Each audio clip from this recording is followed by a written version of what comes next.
आज फिर एक बार असुर और देवता आमने सामने आ गए थे। देवताओं के पक्ष में थे बृहस्पति और भगवान शिव तथा असुरों के साथ थे उनके गुरु शुक्राचार्य।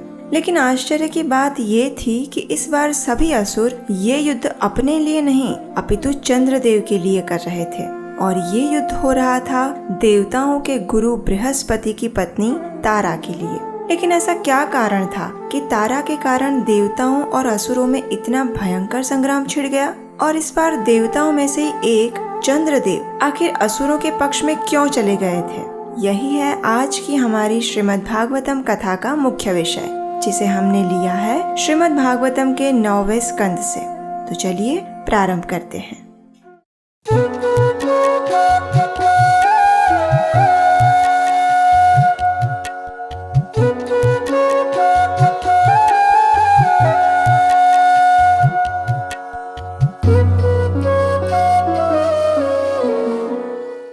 हरे कृष्णा।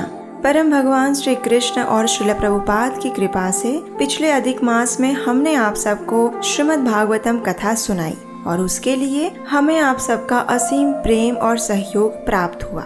आप में से अनेक श्रोताओं ने हमें स्पेशल कमेंट्स करके ये भी बताया कि हमें श्रीमद् भागवतम कथा को आने वाले समय में भी सुनाते रहें।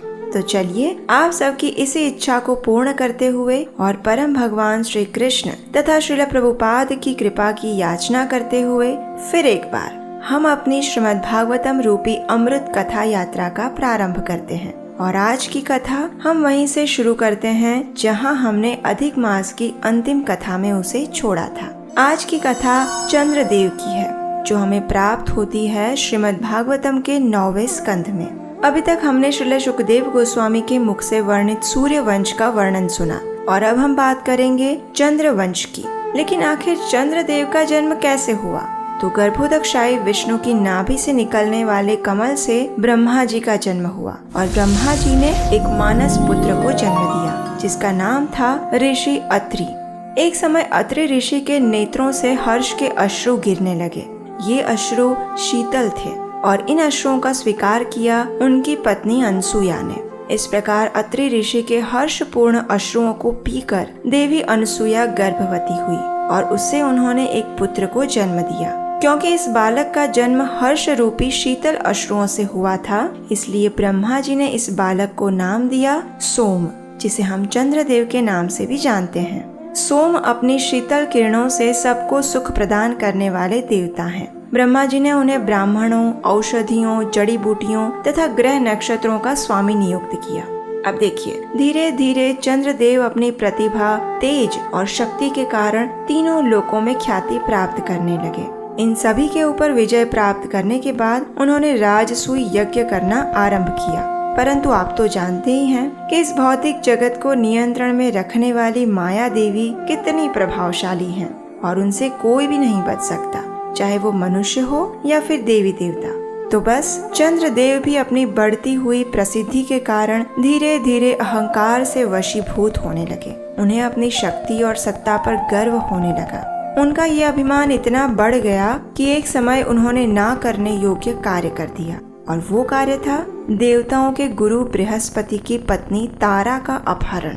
देवगुरु बृहस्पति ने चंद्रदेव को अपनी पत्नी लौटा देने के लिए अनेक बार निवेदन किया, लेकिन गर्व से चूर चंद्रदेव ने उनकी एक बात ना सुनी। अब देखिए, कहते हैं ना कि जो शत्रु का शत्रु होता है वो हमारा मित्र बन जाता है। तो बस इसी सिद्धांत को अपनाया असुरों के गुरु शुक्राचार्य ने और बृहस्पति और चंद्रदेव के इस विवाद में उन्होंने चंद्रदेव का पक्ष लिया, क्योंकि देवताओं और गुरु बृहस्पति के प्रति उनकी स्वाभाविक शत्रुता है। इस कारण सभी असुर भी चंद्रदेव के साथ मिल गए और अंत में वही हुआ जो होता आया है। देवताओं और असुरों के बीच एक भयंकर महासंग्राम हो गया। देवताओं के प्रति भगवान शिव स्वाभाविक रूप से स्नेहवश थे, इसलिए उन्होंने देवताओं का साथ दिया और सभी असुरों ने चंद्रदेव का साथ देते हुए उनके पक्ष से युद्ध किया। आखिर सभी देवतागण अपने गुरु की दुहाई देते हुए ब्रह्मा जी के पास पहुंच गए और उन्हें संपूर्ण स्थिति से अवगत करवाया। जब ब्रह्मा जी को पता चला कि चंद्रदेव ने ऐसा निकृष्ट कृत्य किया है, तो उन्होंने चंद्रदेव की अच्छी खासी डांट फटकार लगाई जब देवताओं और असुरों के बीच ब्रह्मा जी ने मध्यस्थी की तो युद्ध तो रुक गया, लेकिन अभी एक और आश्चर्यजनक प्रसंग होना बाकी था। जब देवी तारा को उसके पति बृहस्पति के पास वापस भेजा गया तो पता चला कि देवी तारा गर्भवती है। ये जानकर गुरु बृहस्पति अत्यंत क्रोधित हो गए। उन्होंने अपनी पत्नी को क्रोध युक्त शब्दों में कहा, अरे मूर्ख स्त्री, तूने मेरे सिवा किसी और से गर्भाधान स्वीकार किया है। यदि तू चाहती है कि मैं इस अपराध के लिए तुझे क्षमा कर दूं, तो मैं तुम्हें आदेश देता हूँ कि इसी क्षण इस बालक को जन्म दो, अन्यथा मैं इसी क्षण तुम्हें जलाकर भस्म कर दूंगा। तूने एक जघन्य अपराध किया है, लेकिन क्योंकि तेरे अंदर संतान प्राप्ति की इच्छा थी, इसलिए मैं तुम्हें दंड नहीं दूंगा, लेकिन इसी क्षण इस बालक को जन्म दो। इस प्रकार अपने पति के क्रोध को देखकर तारा अत्यंत लज्जित हो गई और उसने उसी क्षण बालक को जन्म दिया। ये बालक अत्यंत सुंदर और स्वर्णिम कांति से युक्त था। लेकिन अब एक और समस्या आ गई, और वो ये कि आखिर ये बालक किसका पुत्र था, सोमदेव का या फिर बृहस्पति का। दोनों ही इस बालक पर अपना आधिपत्य स्थापित करने का प्रयास करने लगे। इस स्थिति को देखकर वहां उपस्थित सभी देवताओं ने तारा से निवेदन किया कि वो ही आखिर इस सत्य को उजागर करे कि आखिर ये बालक किसका पुत्र है। परंतु अत्यधिक लज्जित होने के कारण तारा सबके सामने कुछ भी नहीं बोल पाई। जब तारा ने कुछ भी नहीं कहा तो उस समय जन्मा हुआ वो बालक अत्यंत क्रोधित हो गया और उसने अपनी माँ से कहा, अरे व्यभिचारिणी स्त्री, तुम्हारी इस दिखावटी लज्जा का क्या लाभ। अपनी भूल का स्वीकार करो और इसी क्षण मेरे पिता का नाम बताओ। स्थिति को संभालने के लिए फिर एक बार ब्रह्मा जी ने हस्तक्षेप किया। वे तारा को एकांत स्थान में ले गए और उससे इस बालक के पिता के विषय में पूछने लगे। उस समय तारा ने बहुत धीमे स्वर में ब्रह्मा जी से कहा कि ये चंद्रदेव सोम का पुत्र है। आखिर इस समस्या का भी समाधान आ गया और चंद्रदेव ने उस बालक को अपने आधिपत्य में ले लिया। यह बालक अत्यंत बुद्धिमान था, इसलिए ब्रह्मा जी ने उसे नाम दिया बुध।